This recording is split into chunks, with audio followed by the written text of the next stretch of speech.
Picture the meal you think the Prophet Muhammad, peace be upon him, ate. A grand feast, perhaps. Rich meats, exotic spices, a table heavy with food fit for the most important man in the world.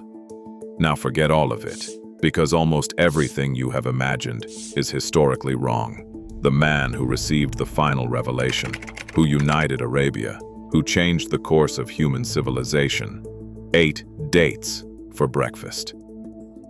He went days without lighting a cooking fire. He tied a stone to his stomach to suppress hunger. And the foods he did eat, the specific ingredients documented by those who lived with him and watched him, are now being validated by modern nutritional science as some of the most powerful substances a human being can consume. So what did the Prophet, peace be upon him, actually eat? What was really on his table 1,400 years ago? Let us investigate. Before we reconstruct the menu, we need to understand the world that produced it. The Prophet, peace be upon him, did not grow up in a palace. He grew up an orphan. His father died before he was born. His mother died when he was 6. He was raised first by his grandfather, then by his uncle Abu Talib, a respected but not wealthy man of the Quraysh tribe. He worked, he herded sheep as a boy. As a young man, he led trade caravans across the Arabian Peninsula, enduring weeks of desert travel, simple food, and physical hardship. When revelation came at the age of 40, he was already a man who had spent 4 decades understanding what it meant to eat simply, to go hungry, and to be grateful for whatever was available. This matters because the diet we are about to examine was not an accident. It was not the diet of a man who could not afford better. By the time of his prophethood, his wife Khadijah had been one of the wealthiest merchants in Mecca. Resources existed. The Prophet, peace be upon him, chose simplicity. Every food choice was intentional, and geography shaped that menu completely. The Arabian Peninsula, in the 7th century, was not fertile land. The Hijaz region, Mecca, Medina, and the surrounding desert produced dates, some grain, limited livestock, and almost nothing else. There was no river, no regular rainfall, no abundance. Everything on his table came from what that harsh land could give, and here is what that produced. If there is one food that defines the Prophet's diet above all others, it is dates. Not as a snack, not as a side item, as a foundation. Aisha, his wife, reported that there were times when the family of the Prophet, peace be upon him, would go for a month without lighting a cooking fire, meaning no cooked food at all. They survived on nothing but dates and water. A month. Think about what that tells you about this food. Dates are approximately 80% sugar by weight. But it is a complex sugar, made of glucose and fructose, that the body absorbs at a measured rate. They contain fiber, potassium, magnesium, copper, and manganese. They have been shown in modern studies to support digestive health, reduce inflammation, and provide sustained energy without the crash of refined sugar. The Prophet, peace be upon him, specifically recommended breaking the fast with an odd number of dates, 1, 3, or 7. He said that the one who begins his morning with 7 ajwa dates will not be harmed by poison or illness that day. Ajwa is a specific variety grown in Medina. It is dark, soft, with a dry flesh. It is still cultivated in the same region today, and researchers studying ajwa dates specifically have found unusually high concentrations of anti-inflammatory and antioxidant compounds compared to other date varieties. He did not eat dates occasionally, he ate them constantly. They were his baseline.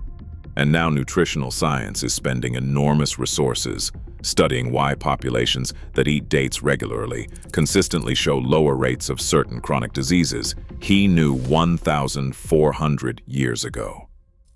The second pillar of the Prophet's diet was bread, but not the bread you are imagining. Forget the soft white loaves on your grocery shelf. The bread eaten in 7th century Arabia was dark, flat, and dense, made from barley more often than wheat, because barley was what the desert could reliably grow. Barley bread, dark, heavy, rough-textured, the bread of the desert. Aisha was asked after the Prophet's death whether he had ever eaten wheat bread to his fill.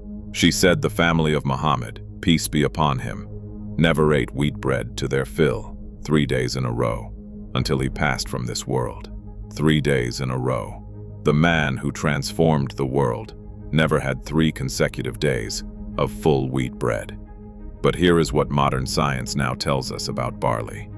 It contains beta-glucan, a soluble fiber that is one of the most powerful cholesterol-reducing substances found in any food. It has a lower glycemic index than virtually any other grain. It feeds beneficial gut bacteria. It keeps you full longer on less food. The Prophet, peace be upon him, specifically recommended a barley-based dish called talbina, barley cooked into a thin porridge, with honey and sometimes milk, for the sick and grieving. He called it something that brings relief to the heart of the patient and removes some of the sorrow. Modern cardiologists recommend barley consumption for exactly the conditions he prescribed it for. The Prophet, peace be upon him, said, "Eat olive oil and anoint yourselves with it, for it comes from a blessed tree." That single statement, recorded in authenticated hadith, is now the subject of thousands of peer-reviewed medical studies.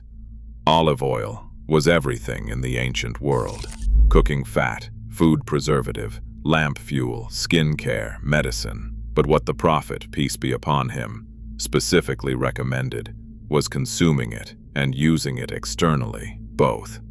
What research has found in the last 50 years is that the polyphenols in extra virgin olive oil, specifically a compound called oleocanthal, function as a natural anti-inflammatory with mechanisms similar to ibuprofen. The Mediterranean diet, which is built on olive oil as its primary fat, is now the most clinically studied dietary pattern in human history, consistently associated with reduced rates of heart disease, cognitive decline, and certain cancers. He said, "Blessed tree." Scientists now call it liquid gold. If there is one substance in the Prophet's diet that he spoke about with the greatest specificity, it is honey. The Quran itself references it directly. Surah An-Nahl, chapter 16, verse 69, says there comes forth from their bellies a drink of varying colors, wherein is healing for people. The Prophet, peace be upon him, called honey a remedy for every illness. He used it medicinally, recommending it for stomach complaints, and combining it with other foods as treatment. He kept it in his household consistently. Raw honey, the kind available in 7th century Arabia, unprocessed and straight from the comb, contains hydrogen peroxide, methyl glyoxal, and B-defensin 1. These are compounds with documented antimicrobial properties. Clinical trials have shown raw honey is effective against antibiotic-resistant bacteria. It has been used in wound treatment in modern hospitals. The World Health Organization now recognizes honey as a legitimate treatment for upper respiratory infections. He prescribed it as a remedy for every illness, 1400 years before antibiotics existed. There is one food the Prophet, peace be upon him, spoke about more dramatically than any other. He said, "Use the black seed, for it contains healing for every disease except death." Every disease except death. Black seed, Nigella sativa, is a small black seed from a flowering plant native to Southwest Asia. For most of Western history, it was considered an obscure folk remedy. Then scientists started studying it seriously. The active compound is called thymoquinone. Since the 1960s, over 2,000 peer-reviewed studies have been published examining its properties. The findings are extraordinary: anti-inflammatory, antioxidant, antimicrobial. Studies have shown activity against certain cancer cell lines in laboratory settings. Studies have shown improvement in blood pressure, blood sugar regulation, and immune function. The Prophet, peace be upon him, said every disease except death. Modern pharmacology is still working to fully understand why a single small seed does so many things at once. Now let us address what is probably the biggest surprise in this entire investigation. The Prophet, peace be upon him, rarely ate meat. This shocks most people.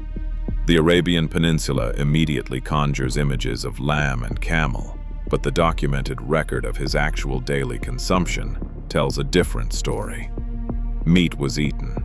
It was not forbidden. He enjoyed lamb and mutton when it was available. He ate chicken. He ate camel meat on occasion. But these were not daily foods. They were celebratory foods, hospitality foods, foods for guests and special gatherings. His companion, Anas ibn Malik, who served him for 10 years and observed every meal, reported that he never saw the Prophet, peace be upon him, eat at an elevated dining table, eat thin refined bread, or eat a whole roasted animal. The meat that appears most consistently in authenticated accounts was simple, usually broth rather than solid cuts. Portions were shared rather than served individually, and meat was always eaten with bread. There is one animal product he specifically declined his entire life: lizard meat. It was brought to his table as a gift. He looked at it, declined it, and said that he found that he had an aversion to it. He did not forbid it for others. He watched his companions eat it at the same meal and said nothing. It was his own personal taste, not a religious ruling. The distinction mattered to him. That level of precision in the historical record, knowing not just what he ate, but what he personally found unappealing and why, is extraordinary for any figure from the 7th century. The Prophet, peace be upon him, was specific about how he drank. He drank sitting down. He advised against drinking while standing, saying it was not beneficial for the body. He drank in 3 separate portions, taking the vessel from his lips between each sip, rather than consuming in one continuous pour. He said this was more satisfying and more healthful. He drank water at room temperature or slightly cooled, not ice cold. He warned against drinking ice-cold water on an empty stomach. He specifically prohibited drinking directly from the mouth of a water vessel, always pouring into a cup first. Each of these practices, documented by companions who observed them over many years, has a corresponding rationale that modern nutritionists and gastroenterologists would recognize. Beyond what he ate, how he ate is equally remarkable. He never ate to fullness. He described the stomach as being divided into thirds, 1/3 for food, 1/3 for water, and 1/3 for air. This was not a metaphor. It was a dietary instruction. Modern research on caloric restriction and intermittent fasting consistently finds that eating to approximately 70% of capacity, never to the point of fullness, is associated with a longer lifespan and reduced metabolic disease. He ate slowly. He chewed thoroughly. He expressed gratitude before and after every meal. He never criticized food. If something was placed before him that he did not enjoy, he would simply leave it without comment. He never complained about what was served. And he fasted, consistently, every Monday and Thursday, the middle 3 days of every lunar month. He observed the month of Ramadan in full. Intermittent fasting is currently one of the most researched areas in metabolic science. The mechanisms being studied include cellular autophagy, improved insulin sensitivity, and reductions in inflammatory markers. These are exactly the effects his fasting patterns would have produced. Now, let us sit at his table. It is evening in Medina. The air is warm and dry. A simple mat is spread on the floor. There is no elevated table. The food is placed in a central dish. Everyone gathered eats from it, together. On the mat, dark flat barley bread, slightly charred from the clay oven. A bowl of olive oil for dipping. mixed perhaps with a little vinegar and dried herbs. A handful of dates, the ajwa variety from the nearby groves. A small amount of broth, warm and simple. Perhaps some dried meat if a guest has arrived and generosity demands it. Honey in a clay vessel on the side. No plates, no cutlery. Right hand only. The meal is eaten in near silence or quiet conversation. It ends before anyone is full. Someone speaks the words, "All praise is due to God who fed us and gave us drink and made us Muslims." The mat is cleared. The dates are finished. This was the table of the man who shaped the lives of 1.8 billion people living today. Not a feast, a practice. Two things emerge from this investigation that are difficult to dismiss. First, the specific foods the Prophet, peace be upon him, ate, recommended and prescribed. Dates, barley, olive oil, honey, and black seed form what modern nutritional science would now describe as one of the most anti-inflammatory, metabolically protective diets that can be constructed from natural whole foods. This was not luck. It was not coincidence of geography. The recommendations were too specific, too consistent, and too precisely articulated for that explanation to hold. Second, the way he ate. The portion control, the fasting, the deliberate pace, the absence of excess, describes a relationship with food that virtually every major health institution on Earth is now trying to teach populations that have forgotten it. He lived it 14 centuries ago. The next time you eat, remember the 1/3 rule. Remember the dates. Remember what was really on that table, because what was really on that table turns out to have been extraordinary. If this changed how you think about what you eat, hit the like button and subscribe. We are just getting started on this channel, and I want to know which food surprised you most. Was it the black seed, the barley, or the fact that he almost never ate meat? Tell me in the comments. I read every single one.